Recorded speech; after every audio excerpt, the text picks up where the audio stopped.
అందరికీ నమస్కారం. ఈరోజు ఆంధ్ర నాయక శతకం అనేది మొదలు పెడదామని అనుకుంటున్నాను.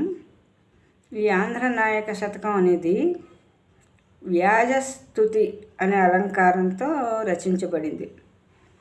అయితే దీన్ని రచించిన కవి కాసుల పురుషోత్తమ కవి. ఇతను పెదప్రోలు అనే గ్రామానికి చెందినవాడు. ఈ పెదప్రోలు కృష్ణా జిల్లాలో దేవరకోట ప్రాంతంలో ఉంటుందన్నమాట.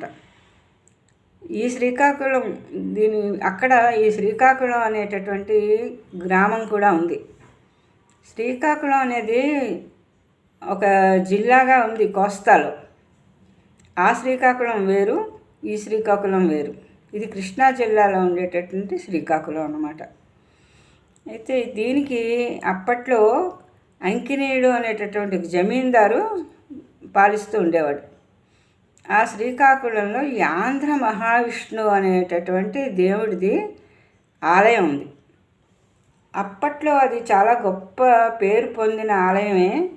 కానీ కాలక్రమేణా ఏం జరిగిందంటే ఆలయానికి కర్తలు ఎవరు లేరు, పోషణ చేసేవాళ్ళు ఎవరు లేకపోవడంతో శిథిలం అయిపోయింది ఆ ఆలయం. ఆంధ్ర మహావిష్ణువు గొప్ప ప్రసిద్ధి ఉన్నటువంటిది దేవుడు. ఒకప్పుడు ఏం చెప్తారంటే శ్రీకృష్ణదేవరాయలకి ఈ శ్రీకాకుళ ఆంధ్ర మహావిష్ణువు కలలోకి వచ్చి నువ్వు ఆముక్తమాల్యద వ్రాయి అని ఆదేశించినట్లుగా కూడా చెప్తారు. అటువంటి ప్రసిద్ధి ఉన్నటువంటి దేవుడు. కానీ ఎప్పుడైతే ఆ దేవాలయానికి పోషించే వాళ్ళు ఎవరు లేకపోవడం వల్ల శిథిలం అయిపోయిందో, ఈ కాసుల పురుషోత్తమ కవి ఆ గ్రామానికి చెందినవాడు కాబట్టి ఆలయానికి వెళ్ళి అక్కడ పరిస్థితుల్ని చూసి చాలా బాధపడ్డాడు. అయ్యో, ఒకప్పుడు ఎంతో ఉజ్వలంగా వెలిగినటువంటి దేవాలయం ఇది ఇప్పుడేమో దీపధూప నైవేద్యాలకు కూడా నోచుకోకుండా శిథిలం అయిపోయే స్థితిలో ఉన్నది.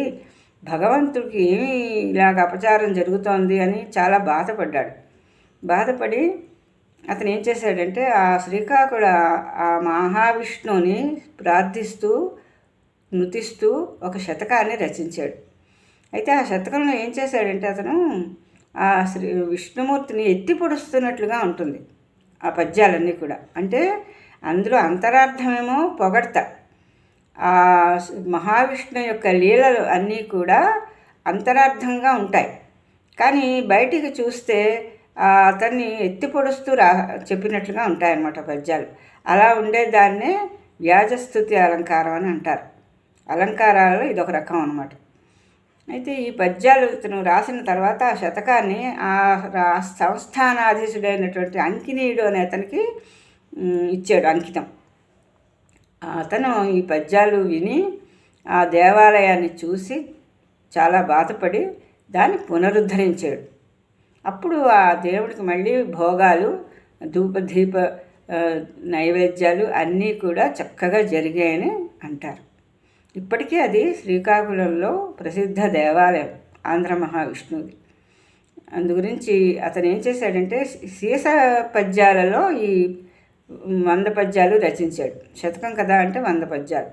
అయితే మకుట ఉంటుంది కదా దీనికి. ఆ మకుట ఏమిటంటే 2 పాదాల్లో ఉంటుంది. చివర 2 పాదాలు అంటే సీస పద్యానికి ముందు పెద్ద పాదాలు 4 ఉంటాయి. తర్వాత తేటగీతి కానీ ఆటవెల్ది కానీ ఉంటుంది. అందులో ఆ తేటగీతి కానీ ఆటవెల్ది కానీ ఉన్న వాటిల్లో చివరి 2 పాదాలు ఇవన్నమాట. ఏమిటి మకుటం. ఆ మకుటం ఏమిటంటే చిత్ర ప్రభావ దాక్షిణ్య భావ హత విమత జీవ శ్రీకాకుళాంధ్రదేవ అనే మకుటం ఉంటుంది పద్యాలకి. ఈ కవి ఇంకా కొన్ని కావ్యాలు రచించాడు. అవి కూడా శతకాలేను. అవి ఏంటంటే మానసబోధ శతకం, తర్వాత రామ భక్త కల్పద్రుమ అనే మకుటంతో ఒక శతకం, హంసలదేవి కృష్ణా జిల్లాలోనే ఉంది. ఆ హంసలదేవిలో కూడా గోపాల దేవుడి తాలూకు ఆలయం ఉంది. అందుకని హంసలదేవి గోపాల శతకం అనే పేరుతోటి కూడా శతకాలు రచించాడు. అయితే అన్నింట్లోకి కూడా ఈ ఆంధ్ర నాయక శతకం చాలా ప్రసిద్ధికి ఎక్కిందనమాట. ఈ పద్యాలు మనం ఇప్పుడు అన్నీ చదువుకుంటూ వాటి తాలూకు అర్థాలని తెలుసుకుందాం. ఓం శుక్లాంబరధరం విష్ణుం శశివర్ణం చతుర్భుజం ప్రసన్నవదనం ధ్యాయేత్ సర్వవిఘ్నోపశాంతయే. గురుర్బ్రహ్మా గురుర్విష్ణుః గురుర్దేవో మహేశ్వరः గురుః సాక్షాత్ పరబ్రహ్మ తస్మై శ్రీ గురవే నమః. మొదటి పద్యం. శ్రీమదనంతలక్ష్మీయుతోరస్థల చతురాననాండపూరితపిచండ ధరచక్రఖడ్గగదాశరాశనహస్త నిఖిల వేదాంతవర్ణిత చరిత్ర సకల పావన నదీ జనక పాదాంభోజ రమణీయ ఖగకులోత్తమతురంగ మణిసౌధవతృణామండలోరగల్తల్ప వరకల్పకోజ్జానవన విహార భానుసిత భానునేత్ర సౌభాగ్యగాత్ర యోగి హృద్గేయ భువనైక భాగదేయ చిత్రచిత్ర ప్రభావ దాక్షిణ్య భావ హత విమత జీవ శ్రీకాకుళాంధ్రదేవ. ముందు మకుటానికి అర్థం ఏంటో తెలుసుకుందాం. చిత్రచిత్ర ప్రభావ అంటే ఎన్నో విచిత్రమైనటువంటి ప్రభావాలని కలిగి ఉన్నవాడా, అంటే శక్తుల్ని కలిగి ఉన్నవాడా. దాక్షిణ్య భావ దయాసముద్రుడిని మనస్సులో ఎల్లప్పుడూ కూడా దయ తొణికిసలాడుతూ ఉంటుంది.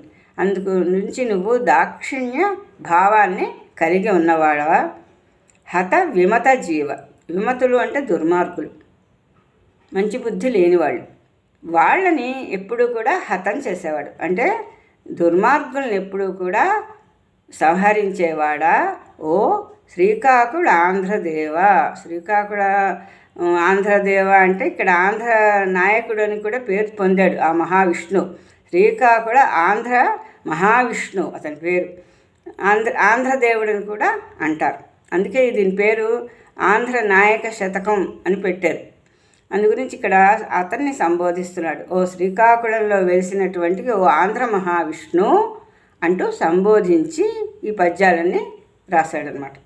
అయితే ఇందులో ఏం చెప్పాడు ముందు, శ్రీమద్ అనంత లక్ష్మీయుతోరస్థల. శ్రీమద్ అనంత లక్ష్మీయుత ఉరస్థలం. ఉరస్థలం అంటే వక్షస్థలం. ఇటువంటి వక్షస్థలం నీది అంటే ఆ లక్ష్మీదేవి యొక్క స్థలం అంటే వక్షస్థలంలో కలిగి ఉన్నవాడు. లక్ష్మీదేవిని వక్షస్థలంలో కలిగి ఉన్నవాడా. ఆ లక్ష్మీదేవితో శోభిల్లుతున్నటువంటి వక్షస్థలం కలిగి ఉన్నవాడా. చతురాననాండ పూరిత పిచండ, నీ గర్భగోళంలో 14 భువనాలు కూడా ఉంటాయి. అండపిండ బ్రహ్మాండాలన్నీ కూడా ఉదరంలో కలిగి ఉన్నవాడు మహావిష్ణు. ఒక పరి బయటికి ఉంటాయి, ఒక పరి లోపలికి ఉంటాయి. ప్రళయకాలం వచ్చినప్పుడు అన్నింటినీ తనలోకి తీసేసుకుంటాడు. ఆ తర్వాత మళ్ళీ సృష్టి ఆరంభం అయినప్పుడు ఈ 14 లోకాలని కూడా సృష్టిస్తాడు. బ్రహ్మ ద్వారా సృష్టింపజేస్తాడు. అందుగురించి ఏం చెప్పాడు అంటే చతురానన అండ అంటే బ్రహ్మాండం. చతురాననుడు అంటే బ్రహ్మ కదా, అండ అంటే బ్రహ్మాండాలు. వాటితో నిండి ఉన్నటువంటి గర్భం కలిగినవాడా, ఉదరం కలిగినవాడా. ధర చక్ర ఖడ్గ గదా శరాసన హస్త, ధరించి ఉంటాడు. ఏమిటి ధరించి ఉంటాడు? హస్తములలో చక్రము, ఖడ్గము, గద, శరాసనం అంటే విల్లు, ఇవన్నీ 4 చేతులతో ధరించి ఉండేవాడా. సుదర్శన చక్రాన్ని, నందకం అనే ఖడ్గాన్ని, కౌమోదకి అనేటటువంటి గదని, శార్జ్ఞం అనేటటువంటి విల్లుని విష్ణుమూర్తి ధరించి ఉంటాడు. అందుకని అవన్నీ కూడా నీ చేతులలో ధరించి ఉండేవాడా. నిఖిల వేదాంత వర్ణిత చరిత్ర, వేదాంతాలన్నీ కూడా వేదాంతాలంటే ఉపనిషత్తులు, వేదాంతాలైనటువంటి ఉపనిషత్తులు ఇవన్నీ కూడా నీ చరిత్రనే వర్ణిస్తూ ఉంటాయి. నీ గురించే వాటిలో చెప్పబడింది. సకల పావన నదీ జనక పాదాంభోజ. నీ పాదాంభోజములు అంటే పాద పద్మాలు ఎటువంటివి అంటే సకల పావన నది అంటే అన్నిటినీ కూడా పవిత్రం చేసేటటువంటి నది. ఏమిటి అది అంటే గంగా నది. గంగా నది విష్ణు పాదోద్భవ. అందుకోసం అతను విష్ణువు గంగకి తండ్రి, అతని పాదాల నుండి ఉద్భవించింది కాబట్టి. అందుకని ఇక్కడ ఏం చెప్తున్నాడు, సకల పావన నది అంటే సకల జీవుల్ని సకల లోకాల్ని పవిత్రం చేసేటటువంటి ఆ నది యొక్క జనకుడు అయ్యేవు. ఎందుకు అయ్యేవు అంటే అటువంటి పాదాంభోజాల్ని కలిగి ఉన్నవాడు. ఆ నది పుట్టినటువంటి పాదపద్మాలు నీవి. రమణీయ ఖగ కులోత్తమ తురంగ. ఖగము అంటే పక్షి, ఖగకుల ఉత్తముడు అంటే గరుత్మంతుడు. ఖగకులంలో పక్షి కులంలో ఉత్తముడైన వాడు గరుత్మంతుడు. ఆ గరుత్మంతుడు సువర్ణ ఛాయలో వెలుగుతూ ఉంటాడు. అందుగురించి ఏం చెప్పాడంటే రమణీయంగా ఉండేటటువంటి ఆ గరుత్మంతుడిని నువ్వు తురంగంగా చేసుకున్నావు అంటే వాహనంగా చేసుకున్నావు. అంటే గరుత్మంతుడు గుర్రం అన్నమాట విష్ణుమూర్తికి.